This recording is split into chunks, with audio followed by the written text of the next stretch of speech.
Hola a todo el mundo.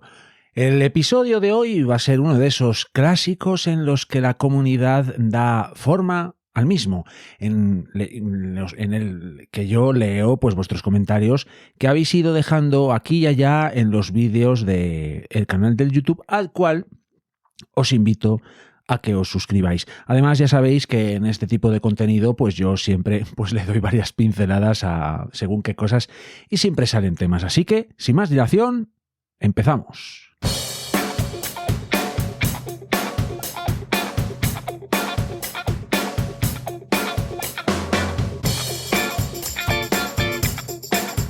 Hola a todo el mundo, bienvenido, bienvenida a Dani Cultura.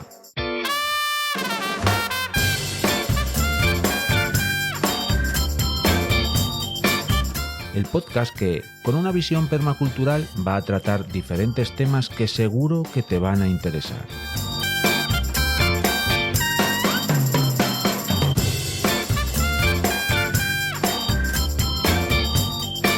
El proyecto nace en un canal del YouTube del mismo nombre. Te invito a que te suscribas.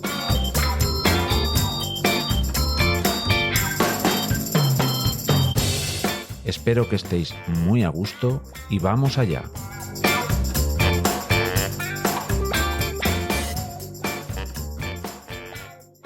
Y es que hacía un mes y medio casi que no sacaba adelante uno de estos episodios en los que de una forma, digamos, diferida, hablo con vosotras y hablo con vosotros. Y es que en realidad estos episodios me molan muchísimo.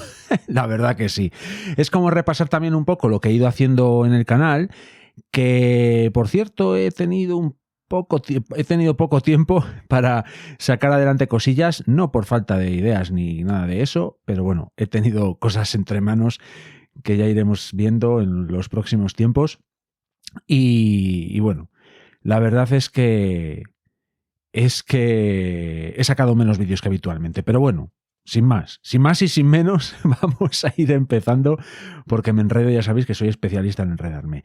El primer vídeo que quiero desgranar es uno que titulé Rastros, señales de marcaje, y para daros un poco de contexto, estaba dando un paseo por el monte, por mi territorio de campeo ahora más habitual, otro diferente, y iba con las perras, con Dora y con Wanda, y se quedaron olfateando un punto muy concreto, y dije, ahí tiene que haber algo. Y efectivamente era un punto de marcaje de toda la fauna de la zona. Había rastro de lobo, había rastro de zorro, había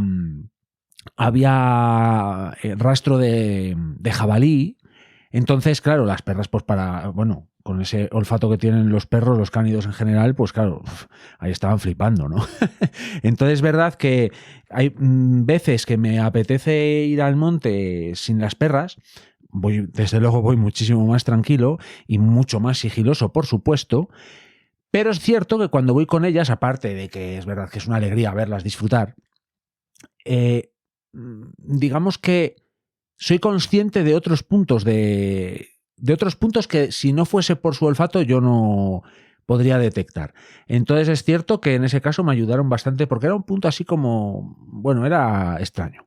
No era fácil de ver. Estaba bastante cerca, estaba en un camino prácticamente y tal. Lo que pasa que es cierto que, como digo, a mí se me hubiese pasado de largo, por supuesto. Y en este vídeo pues quiero comentar uno de los comentarios de Fototrampeo Cántabro, un canal que por supuesto debéis de ir a echarle una ojeada porque está fenomenal, y dicen José y Marga, que no sé quién escribirá, por cierto, Fototrampeo Cántabro, pero bueno, detrás de Fototrampeo Cántabro están José y Marga, y dicen, como bien dices, Dani, les gusta lo limpio, lo cómodo, siempre están reservando energías. Estupendo vídeo de rastros. Muchas gracias. Sé que os gustan mucho estos vídeos. A mí me gusta mucho hacerlos, la verdad. Tengo varios en la recámara. Y es cierto que la fauna, pensamos que igual van por lugares insospechados, súper cerrados y demás. De hecho, una de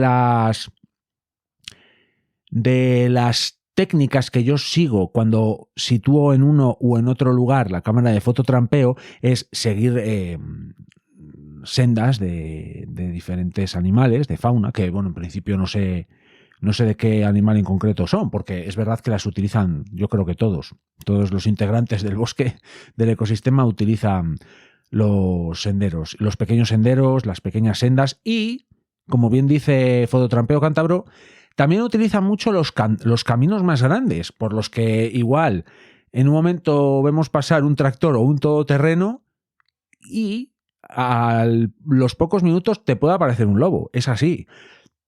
Y es cierto que, claro, una de las cosas que en la naturaleza se prioriza es reservar energías para cuando hagan falta. Esto es así. Y claro, es muchísimo más fácil ir por un camino que emboscado entre robles bien cerrados, con mucho matorral y demás. Yo hay veces que también me embosco mucho y al final para atravesar igual 200 metros o 200 metros sí, pues dejas muchos duros por el camino. Así que sí, gran comentario como siempre. Además ellos, José y Marga, son grandes conocedores del monte, pisan mucha senda, mucho camino y de esto controlan. Y Alejandro García López, otro clásico del canal, comenta: tiene pinta de que por ese sitio pasa de todo. Los bichos tiran mucho de sus caminos y de los nuestros, más de lo que nos pensamos. Es lo guapo del rastreo, ver quién pasó por allí y cuándo. Efectivamente, es cierto. Es que precisamente a mí lo del rastreo me mola por muchas razones, porque es una manera de visitar la naturaleza bastante sosegadamente, porque claro, no puedes, una vez que vas a buscar rastros y seguir uno u otro, no puedes ir con prisa, porque entonces la prisa no es buena consejera y no nos va a permitir esa prisa del mundo occidental, no nos va a permitir rastrear bien. Pero es cierto que, como dice Alejandro y decía Fototrampeo Cántabro, la fauna utiliza mucho esos caminos. Además ahora, bueno, os voy a poner un poco, os voy a actualizar un poco cómo está el tema del fototrampeo, que tengo que hacer uno de esos vídeos que suelo hacer de historias de la naturaleza, a ver si esta semana me pongo con ello, porque tengo material. La cámara de fototrampeo ahora mismo está en un punto diferente al habitual que hemos conocido en este canal en los últimos meses, el último año y poco. Está en otro sitio. Y entonces, ¿qué pasa? Que yo estoy también aprendiendo de esa zona. Cada bosque, cada ecosistema es un mundo y es diferente, tiene otros flujos. Es cierto que hay ciertas dinámicas que son similares en uno y en otro, pero cada sitio es distinto. Por ejemplo, el sitio en el que habitualmente he estado el último año y poco, el último año y medio más o menos, poniendo la cámara de fototrampeo, tiene una peculiaridad. Y esa peculiaridad es que está muy cerca de León Capital. ¿Y qué ocurre? Que por supuesto hay mucha presencia de Homo sapiens. Hay mucha gente pues, que va en bici, hay mucha gente que va a caminar, hay mucha gente que va a correr, hay mucha gente que va a hacer de todo, ¿no? Entonces, ¿qué pasa? Que la fauna se comporta diferente. Quizás, a pesar de lo que podáis pensar al escuchar esto inicialmente, podríais decir, pues entonces se van a ver menos animales. Pues yo creo que se ven más, porque están más acostumbrados precisamente. Entonces, en la zona nueva donde está mucho más alejado de un gran núcleo de población humana. Entonces, ¿qué ocurre? Que yo creo que están más a la que salta. Están más a la que salta y además en el nuevo sitio hay presencia de otros cérvidos diferentes a los habituales a los habituales a los que he estado acostumbrado últimamente. Y es que en este nuevo territorio hay ciervos. Los ciervos se comportan diferente que los corzos. Los corzos son duendes mucho más solitarios. Solo se agrupan madres y sus crías.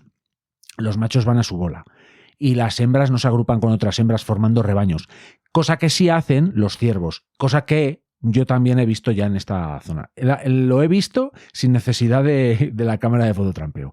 Como digo, la cámara ahora mismo está como en un valle algo cerrado, porque quería ser cauto, no quiero ponerla en un sitio fácilmente detectable, ni por la fauna ni por la humanidad, ya me entendéis. Y entonces, bueno, de momento os puedo decir que he pillado garduña, he pillado zorro, he pillado ciervo y he pillado corzo. Sí, fundamentalmente eso. Entonces, bueno, la última vez que fui a ver la cámara fue hace 2 semanas, lleva ya ahí 1 mes y medio. Sí, 1 mes y medio, algo así. Ahora, por cierto, estamos entrando en un momento bastante peculiar y es, bueno, ya hemos salido de marzo ventoso y abril, bueno, puede que empiece, bueno, ya ha venido con alguna tormenta fuerte. Pero sin duda la primavera tiene un componente de ajetreo atmosférico. ¿Y eso qué significa? ¿Qué implica? Implica viento. ¿Y eso qué implica? Movimiento de ramas. ¿Y eso qué problema trae a una cámara de fototrampeo? Falsos positivos. De hecho, la última vez que fui, hacía tiempo que no me pasaba que incluso en ese sitio que ha estado parte del invierno, pues igual cuando iba, pues igual tenía 7, igual a las 3 semanas tenía 7, 8 vídeos. Y todos ellos eran con algún animal. La última vez que fui igual tenía 50 vídeos. ¿Qué pasa? Que de esos 50 vídeos pues tenía 6 o 7 u 8 con animales. El resto pues son falsos positivos, por decirlo así. Término que nos recuerda un poco a la pandemia. Pero bueno, la cuestión es que el viento mueve las ramas de los árboles y esas ramas de los árboles hacen saltar los detectores de movimiento de la cámara. Entonces, bueno, pues ahora me lleva más tiempo cribar ese, bueno, pues todo eso que hay en la cámara de fototrampeo. Y gracias por los comentarios. Bueno, gracias a toda la gente que deja sus comentarios en todos y cada uno de los vídeos que siempre hay aquí. Siempre dejáis, en mayor o menor medida, comentarios, y eso os puedo asegurar que es muy motivante y es como que no le estoy hablando no estoy hablando solo a los 4 vientos, que de hecho ya os he dicho más de una vez que yo incluso seguiría haciendo este contenido aunque estuviese hablando solo porque me gusta. El siguiente vídeo, de hecho, es un episodio del podcast y es ese que di en titular El refugio del fin del mundo. Fue un episodio que construí gracias a un comentario de Antonio Chatolín. Hola Antonio. Y bueno, me dio por reflexionar. Y de hecho os voy a contar una anécdota que he vivido hoy mismo. Hoy mismo, que esto lo estoy grabando en viernes, que voy a publicar mañana este episodio. Aunque bueno, la gente que escuche esto en el futuro, si es que lo hay, si es que hay gente que esto lo escucha en el futuro, les da igual. Pero bueno, la cuestión es que, bueno, en ese episodio del podcast hablo, pues bueno, de esos refugios que nos buscamos, en los que, por decirlo así, son nuestro, ¿cómo decirlo?, nuestro punto de salvaguarda personal, por decirlo así. Yo podríamos decir que me he encontrado uno como muy bueno, aunque creo que siempre he tenido alguno. Por ejemplo, el bosque, precisamente, que hablábamos antes de bosques y tal.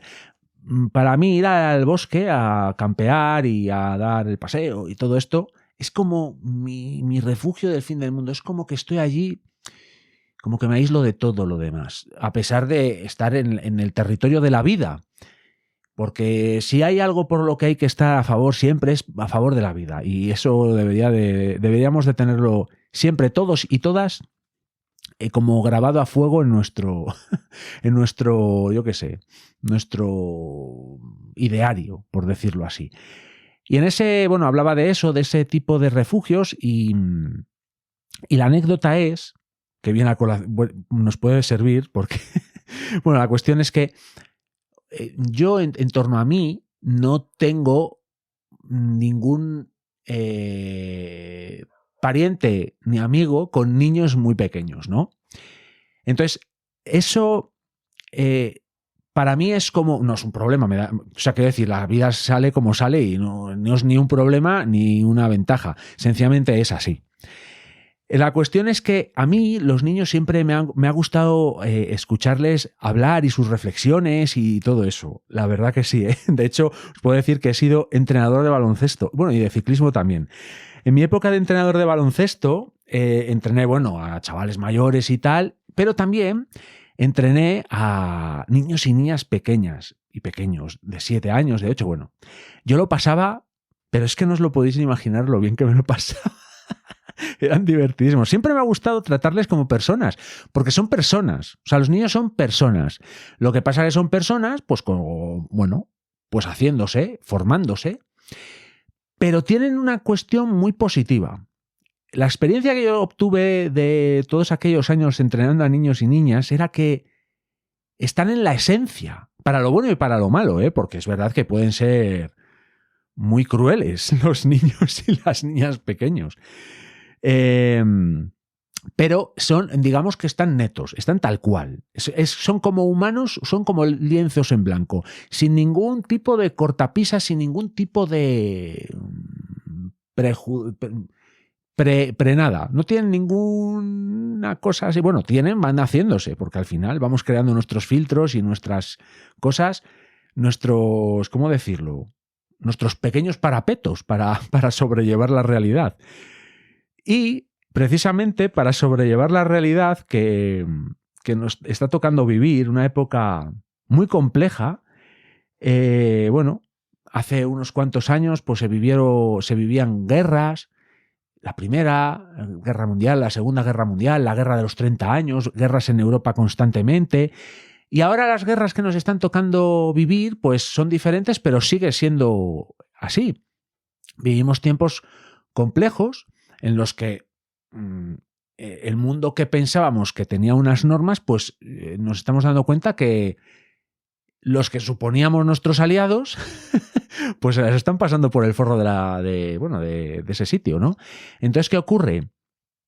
Que un niño, en este caso, pues pueda analizar todo eso y lo que le va llegando a ese pequeño y primordial cerebro, y analiza las cosas de una manera mucho más sencilla que lo que podamos analizar los adultos. Y hoy iba paseando a las perras precisamente y al lado de nosotros pues iba una madre con su hijo. Y le estaba preguntando el niño a la madre: oye, mamá, ¿y a Donald Trump no se le puede meter en la cárcel?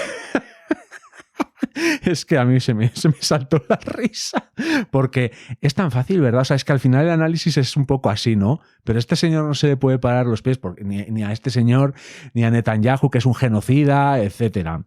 Vivimos tiempos, como digo, complejos. No es cuestión ahora mismo de este episodio ni de este podcast analizar la realidad geopolítica, aunque si queréis ponerlo en comentarios le he hecho un repaso, pero ya me podéis entender que pienso que Donald Trump, no sé si está loco, pero es un criminal y Netanyahu un genocida y un criminal. En fin, no vamos a seguir por ahí. Pero la cuestión es que es cierto que a día de hoy, en la realidad que nos toca vivir, pues ciertamente tenemos que buscarnos refugios que pueden ser refugios como mentales, por decir así, ¿no? Y en este episodio del podcast, no hace mucho, hace 3 días solo. Bueno, el episodio es de hace un mes y pico. O sea, hace 3 semanas. Es hace 3 semanas. Pero en este episodio, hace pocos días, dejó César Horna. Hola, César, ¿qué cuentas? Gracias por tus comentarios, que como te dije, la verdad es que es una delicia leerlos siempre. Y César nos dejó en este episodio del podcast un comentario muy guay que os paso a leer. Hola Dani, comenta César. Estoy empezando a escuchar el podcast y me encanta el amor que sientes por la naturaleza y por tu tierra. Además se te nota muy reflexivo y sereno. Una persona que admiro mucho solía decir que no hay nada más definitivo que lo temporal, ni nada más temporal que lo definitivo. Y la verdad es que en parte tiene razón. Con esto no pretendo ser un agorero. Supongo que ya eres consciente de que la vida es impredecible y no sabemos lo que nos va a deparar. Tampoco significa que no se pueda planificar a muy largo plazo. Otra frase que, por lo que escucho, ya tienes muy presente es atender lo que tienes delante. Si no me falla la memoria, la recuerdo del libro Turno de guardia de Terry Pratchett. Por algún motivo se me quedó clavada en la memoria y no me vendría mal aplicármela más a menudo. En fin, espero que consigas pronto una semana tranquila, y si descubres dónde están, no te olvides de guardarme una. Muchas gracias, César, por tu comentario, porque está fenomenal y además me da para reflexionar otro poco. Comentas que se me nota muy reflexivo y sereno. Pues mira, realmente yo siempre he sido muy reflexivo. Soy de cocinar las ideas y las cosas a fuego muy lento y voy configurándome una idea, una opinión o incluso una reacción un poco de manera sosegada, ¿cierto? Pero por otro lado, yo siempre he sido muy dual. He tenido como una dualidad bastante grande. Y pones ahí que se me nota sereno. Yo siempre he sido muy sereno, pero por contra, según va avanzando la vida, podríamos decir que siempre se tiene en la cabeza, pues que con los años, como que te vas haciendo, por decirlo así, no en el aspecto político, sino siempre un poco más tirando a conservador, pues en las cosas, ¿no? Pues un poco más calmado, quizás, o algo así. Jolín, pues yo, la verdad es que cada vez me noto más punky y más asilvestrado. Cada vez me estoy asilvestrando más. Cierto, ¿eh? Cierto, es así. La verdad es que cada vez me estoy asilvestrando más, cada vez me estoy volviendo, no radical, yo nunca he sido, como bien dices, reflexivo y sereno son dos palabras que me pueden definir bastante bien. Pero por contra también se me puede definir como una persona con un carácter bastante dual, que no bipolar, ¿eh? Pero es cierto que aparte de ese punto reflexivo y ese punto de calma, esa serenidad, también los tiempos que nos están tocando vivir me están haciendo pensar que debemos de pasar cada vez más a la acción, ¿eh? Porque vivimos tiempos complicados. No son exactamente igual estos tiempos que personas que de mi edad, tengo 44, que hayan nacido en los primeros años 2000 o en los años 90, había problemas, era otro tipo de, otra vida, era otro mundo, a pesar de estar ahí al lado, en realidad, hace 20, 30 años, es como quien dice antes de ayer. Pero es cierto que vivimos tiempos de un cambio tan rápido de todo y como que se andan buscando siempre todo a nuestro alrededor, desde los medios de comunicación, pasando por la publicidad, internet, las redes sociales, buscan como impactos que nos hagan llegar, o sea, que nos lleguen esos impactos como a lo más emocional, nos llegan al tema emocional y eso hace como que reaccionemos de una manera más visceral. Pero es cierto que un perfil como el mío, que anda siempre buscando, como bien dice César, ese punto reflexivo y sereno, a pesar de lo que os digo, mi carácter punky, pues es verdad que todo ese tipo de impactos a lo emocional, pues cada vez me resbalan más.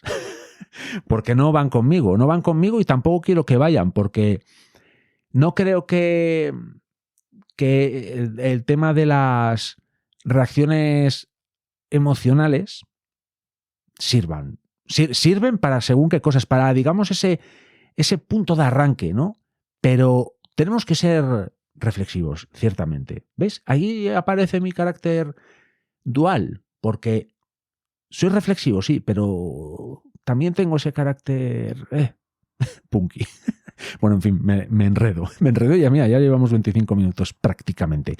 En el mismo episodio del podcast también comentó José Antonio. Ya sabéis que José Antonio es miembro, prácticamente podríamos decir que fundacional, de este proyecto de divulgación que es Dani Cultura, y también es mecenas. Por 1,99 os podéis hacer mecenas aquí en el YouTube.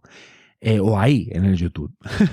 Y José Antonio comenta: pues a mí, ese comentario del gran Chatolín me trajo a la memoria un lugar en el mundo. Esa peli argentina estupenda de los 90 que también habla de la búsqueda de un lugar propio, de una forma de vida lenta y coherente con ciertos valores y de la vida en un lugar rural y aislado para construir comunidad. Me alegro mucho de que hayas encontrado ese lugar en el mundo o del fin del mundo, porque ese proyecto de vida os va a hacer muy felices. Muchas gracias, Dani. Muchas gracias a ti, José Antonio, siempre, siempre. Cierto, es que es verdad que precisamente un lugar rural, por decirlo así, un lugar rural y medianamente aislado, podríamos pensar, es que eso como que te aleja de la civilización o de la humanidad, por decirlo así. Pues paradójicamente te acerca más, porque las relaciones sociales que haces ahí, joder, pues son mucho más cercanas. Es más, en un bloque de vecinos hay, podríamos decir, en un bloque grande de vecinos, uno de estos que tienen 10 plantas de una ciudad, pues probablemente haya 3 veces más vecinos ahí que habitantes, bueno, ¿qué digo? 3 o 4 o 5 veces más vecinos ahí que habitantes hay en el pueblo de este refugio del fin del mundo mío. Sin embargo, las relaciones que se hacen ahí, tú si vives en el primero, conoces poco a los del 10º. pero en una pequeña aldea, sí es cierto que las relaciones, quizás no tienes tanta relación, no saludas tantas veces a una persona desconocida en el ascensor, pero cuando te ves con esas personas, como que paras, de una manera sosegada charlas, ¿qué tal? Que, bueno, tienes otro tipo de... Hay otro tipo de flujos de relaciones. Eso es así. Y ahora, mientras busco otros comentarios, os voy a dejar con un buen consejo.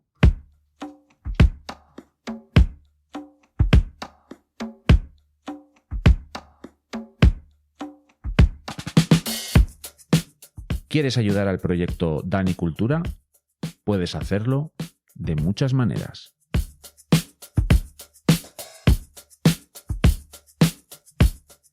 Comparte el contenido con toda tu comunidad.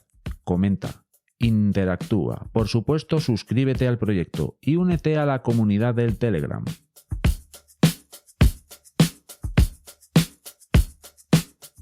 ¿Quieres dar un pasito más? Hazte mecenas. Puedes hacerlo comprando merchandising en latostadora.com, en la tiendina de Dani Cultura, o haciéndote miembro del canal del YouTube por 1,99. Gracias por vuestro apoyo y gracias por vuestro tiempo.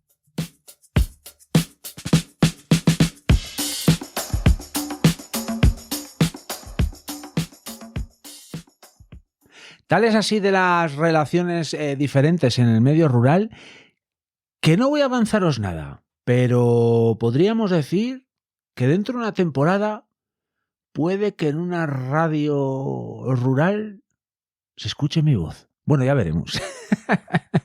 La cuestión, el siguiente vídeo lo titulé Sucesión natural y pastos. En ese vídeo, para contextualizar el asunto, os mostraba como un pastizal muy envejecido, en el que durante años se ve que ahí no se ha recogido, por supuesto, la hierba, porque es como una zona comunal, y tampoco habrá pasado el suficiente ganado como para que eso haya sido comido, haya sido pastado. Y entonces las diferentes especies de pastizal han ido completando ciclos, año tras año, y entonces la parte aérea ha ido muriendo para que después las perennes hayan ido surgiendo, etcétera. Bueno, lo que es ese tipo de sucesiones. Os mostraba que si esto ocurre durante muchos años, esa capa de hierba muerta, por haber ido completando diferentes ciclos durante diferentes años, hace que el nuevo rebrote durante la primavera que se está dando ahora en abril, en finales de marzo, abril, mayo, ese rebrote, pues como haya mucha capa de hierba muerta, pues no son capaces esos rebrotes de emerger, porque no lleva la suficiente luz, porque no son capaces las plantitas nuevas de atravesar ese mazacote de plantas muertas, de materia muerta. Entonces, si ese tipo de pastizales no son comidos, no son pastados, ya sea por ganado doméstico o ya sea por animales silvestres, pues al final eso va generando como una especie de desertificación. ¿Paradójico? Sí. ¿Real? También. Entonces, ¿qué ocurre? Que hay veces que si... Porque es verdad que la ganadería hay veces que está muy demonizada. Pero la clave es, como dice Jairo, ya leo uno de los comentarios, Entomopatía con Jairo, por supuesto, es un canal al que debéis de ir a visitar y conocer a Jairo, porque es una pasada lo que nos enseña Jairo siempre. Pues comenta Jairo: manejo, siempre manejo, es fundamental y sin observación no hay solución. Pues lo que dice Jairo, el manejo es fundamental. ¿Por qué? Porque incluso una ganadería que sí que tiene muy buena prensa, que es la ganadería extensiva, tiene muy buena prensa, pero puede ser devastadora, porque si no se hace un manejo correcto de la ganadería extensiva, puede generar sobrepastoreos. Y de hecho, la carga ganadera en una, por ejemplo, pongamos en una hectárea, si es muy elevada, pero rotamos y no vuelven los animales a pastar ahí en un mes o en 2, eso es más positivo que si los dejamos sueltos y pensamos, va, mira, no castigan mucho el suelo. Eso acaba generando problemas porque los animales, los rumiantes van siempre por el mismo sitio, son muy tenaces. Vemos en ese tipo de paisajes que hay como muchos caminos ya muy trazados, muy hechos. Eso está pisoteado con todas las ganas y de ahí no crece nada. Los animales, cuando van a su bola, van siempre a las plantas que más les gustan, no son bobos, ese tipo de herbívoros, rumiantes o monogástricos, como los caballos, y van a los brotes más tiernos y no dejan crecer nada. Es increíble cómo pastan. 5 caballos en una hectárea, eso te lo deja, aunque dices, va, hay mucho terreno, te lo dejan como un solar, te lo dejan como un gallinero de 3 metros cuadrados en un año. Es increíble. Entonces, claro, si no se hace un manejo bueno, acertado y con control, pues podemos tener problemas. Y César, precisamente otra vez, César Horna, comenta aquí: hola Dani, parece un acolchado típico de huerto.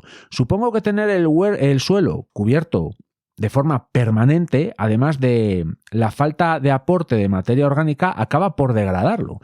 Bueno, pues muchas veces lo que hacemos en el huerto es replicar lo que ocurre en la naturaleza.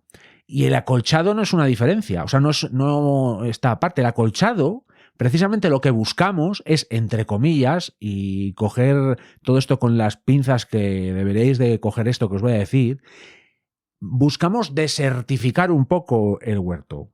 Entendedme esto. Lo que no queremos, o sea, ponemos acolchado, entre otras cosas, para que no se nos invada el bancal de hierbas adventicias.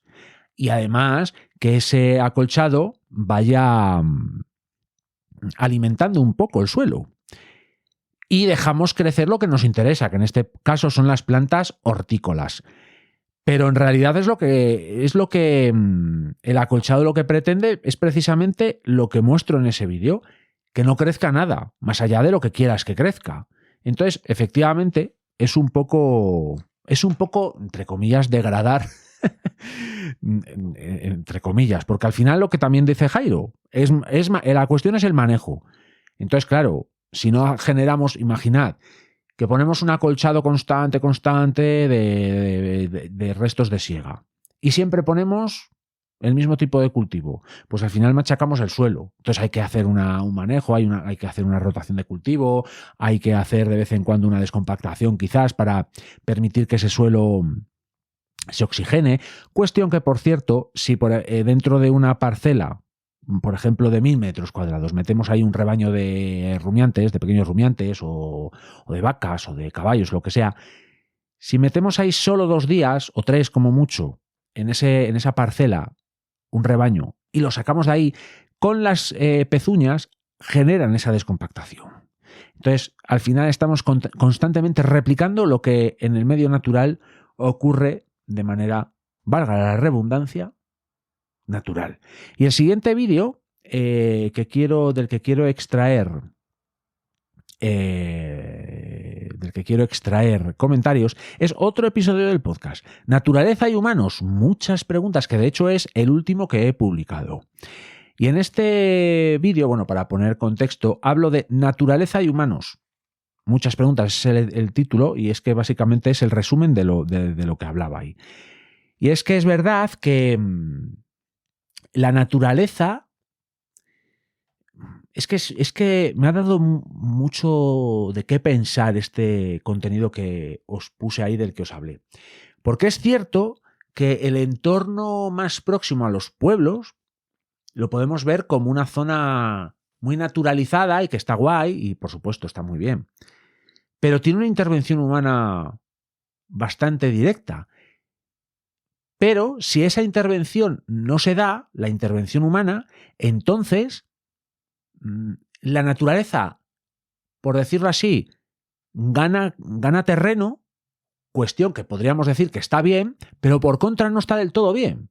¿Por qué? Porque entonces esa naturaleza se come los pueblos. Entonces, si queremos que los entornos más cercanos a los pueblos sean medianamente prósperos, y ya sabéis que aquí yo soy decrecentista, podéis etiquetarme como amante de la vida, ecofeminista y decrecentista, si queréis etiquetarme de alguna cosa. Entonces, claro, lo que os hablaba, si esa intervención humana no se da en los entornos rurales, pues claro, no, esos entornos no se pueden dar, no pueden ser prósperos, porque no. Y es más, al final, un mal incendio se come el pueblo, literalmente. ¿Por qué? Porque esa zona no ha tenido esa intervención humana. Como digo en este contenido y en todos los comentarios que ha generado este episodio, que no han sido pocos, pues claro, todo esto tiene un gran componente de punto medio y de grises. No podemos hablar ni de intervención absoluta del ser humano y que todas las zonas en torno a los pueblos estén como un erial, ni que la naturaleza se coma a los pueblos. Porque si no, ¿de qué? Es cierto que tiene que haber puntos en los que la naturaleza tenga más características de ecosistemas primarios que de zonas humanizadas, bajo mi punto de vista. Pero es que es cierto que es un tema extremadamente complejo y que no sé, es que me cuesta hasta abordarlo, porque es que es verdad que es complejísimo. La cuestión es que aquí ha dejado un comentario Alejandro Méndez, otro mecenas, otro gran clásico. ¿Qué tal estás, Alejandro? Feliz cumpleaños, por cierto. Bueno, Alejandro comenta: yo creo que hay una palabreja muy importante que podría ser el faro a seguir. Simbiosis. El día que entendamos que somos parte de un todo y que no podemos hacer lo que nos da la gana, habremos dado el primer paso. Creo que el ser humano debe dar un paso atrás y ayudar en la regeneración de lo que ha destrozado. Pero si ya estamos buscando nuevos horizontes extraterrestres, los cuales colonizar, mal vamos. Somos un virus. Gracias, Alejandro. Mira, yo no creo que seamos un virus. Yo creo que no somos exactamente un virus. Porque es verdad, mira, una buena semejanza, somos glóbulos blancos.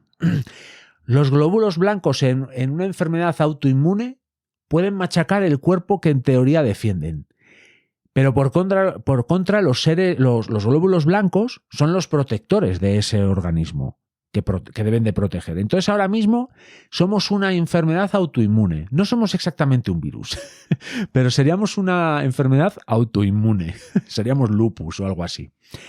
Y sí, simbiosis. Es que es verdad que la vida en esos entornos rurales puede tener un gran componente de simbiosis. Puede tener una gran componente de simbiosis y ahí se pueden dar interrelaciones con la naturaleza, como tú bien dices, Alejandro, verdaderamente simbióticas y verdaderamente excelsas de cara pues a mejorar ecosistemas degradados, de cara a proteger precisamente un ecosistema que podría sufrir de graves consecuencias, por ejemplo, ante incendios forestales y cosas así.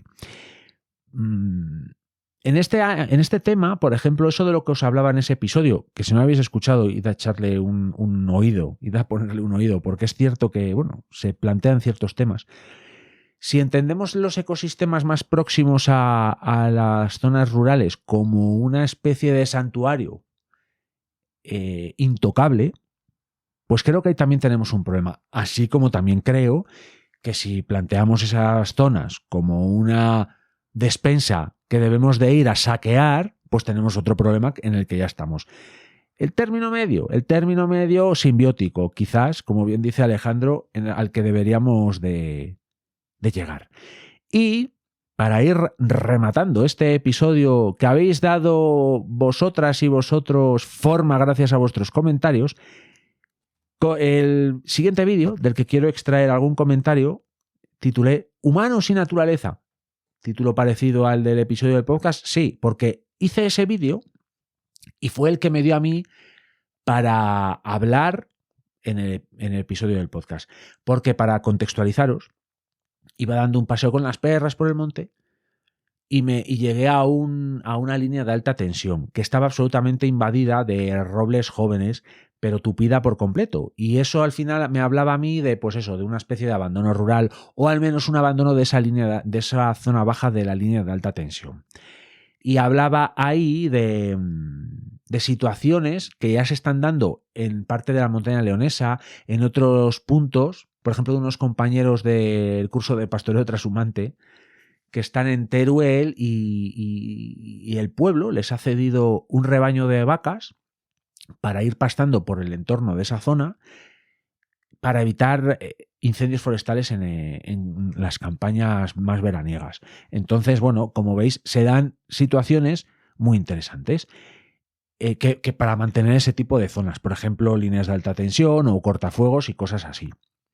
Y entonces, pues lo que os digo, encontré esa zona y me dio a mí, como dice mi mujer, me dio con la entretenida para pensar en ello. Y, y cierto, es verdad que esa zona, un chispazo que puedas ver, un rayo que pueda haberse atraído por la línea de alta tensión, cae ahí y prepara la de San Quintín, porque si vais al vídeo veréis que es una zona que está muy invadida. Y aquí comenta Fidel, otro clásico de la comunidad de la anicultura también en general, que podéis ir a echarle un ojo al canal del Telegram, que seguro que os mola, y comenta Fidel: a mi entender, sería mejor que usasen animales que ya son silvestres, cérvidos, que no se alteraría de manera artificial un ecosistema y sería mejor para los depredadores autóctonos. Interesante aportación la de Fidel, la tuya, Fidel, porque, mira, hay zonas que con el volumen de fauna silvestre, en este caso de cérvidos, por ejemplo, ciervos, que serían los que se agruparían, no sería, o sea, el nivel de cérvidos que hay ahora mismo en los ecosistemas no sería suficiente para mantener esas zonas. No sería suficiente y además generaría ciertos problemas. No los estoy valorando como que fuesen un problema, ni mucho menos. De hecho, pero de hecho se lo comenté en la respuesta. Me explico.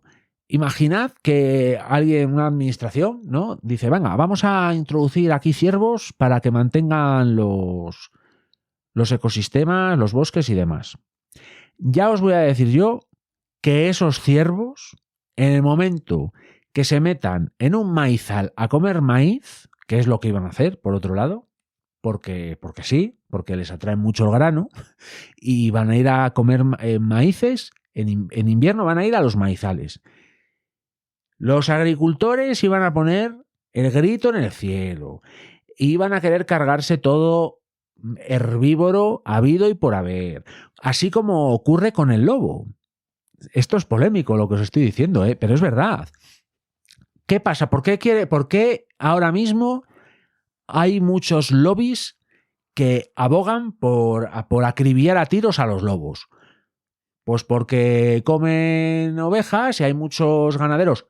Y ojo, no todos, ni mucho menos, pero hay muchos que ejercen de la manera que sea presión a través de los mecanismos que ellos hayan encontrado, pues medios de comunicación afines o sindicatos afines o partidos políticos afines o lo que sea, diferentes medidas de presión, diferentes lobbies, diferentes lobistas, y no son lobbies de lobos, ni mucho menos, pero es verdad que han encontrado ahí un canal mediante el cual quieren acabar con el lobo porque quieren que los montes queden para ellos y ellas, para que pasten como les dé la gana y no se tengan que preocupar de tener que implementar medidas de control, como por ejemplo mastines y tener que alimentar a los mastines, o tener que pagar a un pastor para que cuide de esos rebaños y los guarde por las noches, etcétera, etcétera, etcétera. Es mucho más fácil poner unos collares GPS a las vacas e ir a mirarlas cada 15 días o cada mes. Eso es facilísimo y está súper guay.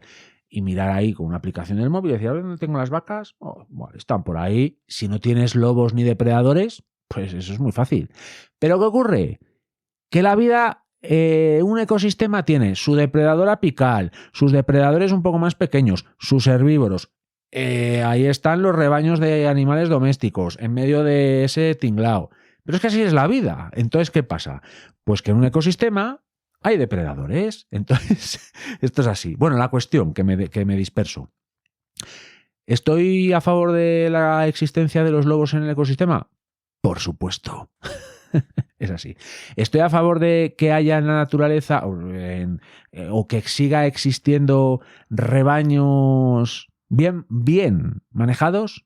Por supuesto también. Porque además, entre otras cosas, el ser humano come. Entonces, bueno, pues ahí lo que decía antes Alejandro, tiene que haber una simbiosis. Bueno, la cuestión.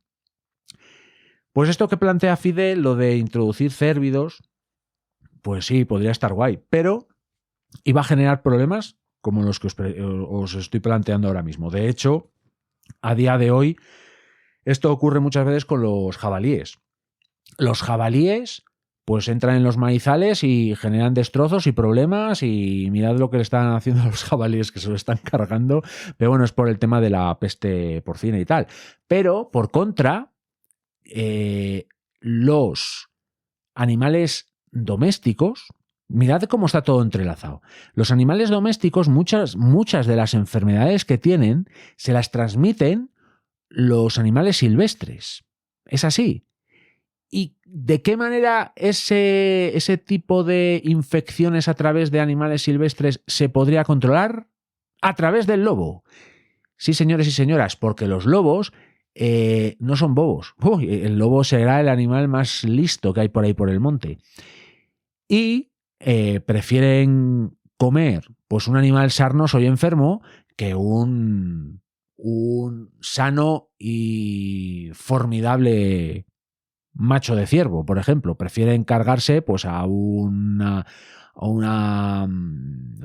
cría abandonada o perdida, un animal mayor y enfermo y cojo, cosas así. Entonces, ese tipo de animales que están enfermos y esa enfermedad y esos parásitos se los transmitirían a los animales domésticos, pues la mayor presencia de depredadores apicales, lobos, osos y demás, pues mitigaría mucho ese tipo de infecciones. Bueno, este tipo de cosas son bastante complejas y veis que da para hablar. Y en este vídeo también comenta Alejandro García.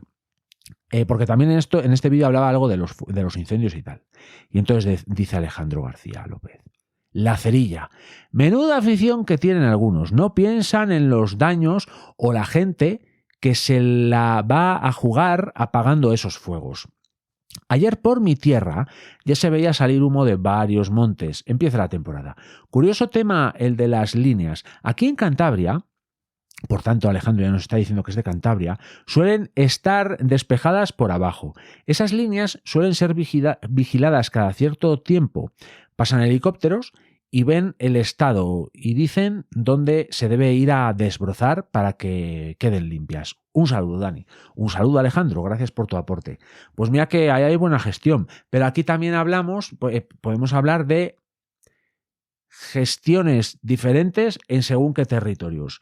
Y es así de triste que, por ejemplo, nuestra vecina, para mí con León, nuestra vecina Cantabria, tenga esa gestión y, por ejemplo, aquí, pues sea el mismo monte que linda con otra parte del monte leonés, por ejemplo, de la región leonesa, pues tiene una gestión absolutamente diferente. Y son cuestiones políticas. Es así de triste, la verdad, pero así es. Ya veis que, por ejemplo, aquí hubo un consejero que dijo que un consejero de medio ambiente que dijo que las cuadrillas en invierno que sobraban, que era un gasto superfluo. Lo dijo justo en el invierno anterior al verano, en el que se incendió todo León. Qué majo, ¿eh? En fin, gestiones políticas. ¿Qué deciros? No voy a entrar en eso porque me caliento. Y aquí hay otro perfil que se llama Ibero Errante. Me encanta este nombre, Ibero Errante. ¿Qué somos todos y todas por aquí? Iberos errantes, al fin y al cabo. Bueno, comenta Ibero Errante. El tema de los animales parece una buena idea, comenta el del pastoreo. En la zona donde vivo, la forma de limpiar el monte, lo entrecomilla, porque es verdad que no es exactamente limpiar como quien limpia la trévede de casa. La trévede, por cierto, es un leonesismo, la encimera de la cocina. La forma de limpiar el monte era gracias a los ganaderos y supongo que en parte gracias a la trashumancia. Al pasear sus cabras y ovejas ayudaban a mantener el bosque despejado. Además de aprovechar la leña de árboles muertos y otros recursos. Antes, el ser humano rural, al ser el mundo rural una zona realmente viva, todo estaba mejor conservado. También, mucho bosque es ahora monocultivo, lo que afecta a su buen estado. Siempre he pensado, ¿hubo en antaño árboles frutales en medio del bosque, como manzanos u otros? La lógica sugiere que sí. Sería curioso ver un bosque tan diverso. Saludos y buen vídeo. Muchas gracias, Ibero Errante. Empatizo con tu nombre, maldita sea. Y con todo lo que dices es muy interesante. Claro, antes en las zonas rurales estaban mucho más vivas y como digo, ahí había como una simbiosis y la zona de borde, las zonas de borde, ya sabéis que a mí los bordes, eso me chifla. La zona de las zonas que estaban cerca de los pueblos, pues eran una zona con un fuerte efecto de borde. Y en las zonas de borde hay una explosión de vida porque se conjugan la zona del pueblo, la zona del ecosistema y las formas de vida que se habían adaptado a esa zona de borde. Entonces había una explosión de vida ahí.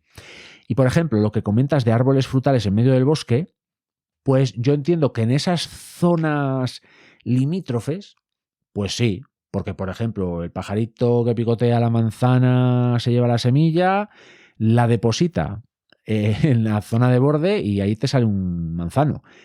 Sí, de hecho, se lo comenté al compañero Ibero Errante, que yo este verano, por ejemplo, en un paseo por el monte, vi en medio de una hierba un peral, uno o dos perales, y ahí me comí un par de peras, que me sientan fatal, pero solo se vive una vez. Y además estaban buenísimas. Y además era un día de calor y me vinieron fenomenal. Entonces, claro, cuando las zonas rurales estaban realmente vivas, pues habría esas zonas de borde, pues tendrían sus zonas boscosas con algún frutal, claro. Pero es cierto que un bosque clímax, por ejemplo, un hayedo, al final se compone fundamentalmente de hayas y poca más diversidad hay. Y de hecho, esa sucesión natural nos habla de que precisamente cuando el bosque clímax, con ciertas incluso características de bosque primario, llega a un punto, a un estadio, como digo, clímax, pues el siguiente paso es un rayo cae en el bosque y se prende el fuego, porque el fuego también forma parte de la naturaleza. Pero el fuego, si es a través, por ejemplo, de estos procesos naturales, un rayo, cosas así. No que venga fulanito y menganito, o menganita también, y eche cerilla para que haya más pastos. Porque eso al final degrada la naturaleza de manera enorme. Enorme y enorme. Pero es cierto que ese mundo rural vivo pues traía muchos beneficios también al ecosistema y por supuesto al medio rural. Pero como digo, debemos de encontrar ese punto de equilibrio que sin duda ahí es donde está la virtud.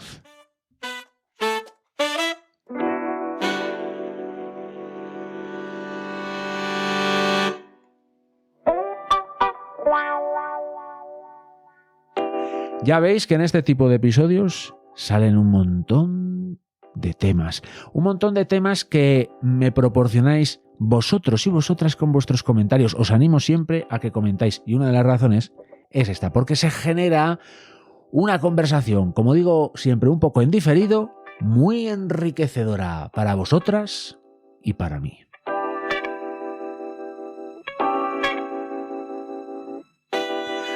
Así que, insisto, os animo a que comentéis en todos los contenidos que voy publicando aquí y allá. Os estaré siempre muy agradecido por el tiempo que me dedicáis y espero seguir teniéndoos ahí. Gracias, nos vemos en el siguiente vídeo y en el siguiente podcast. Chao.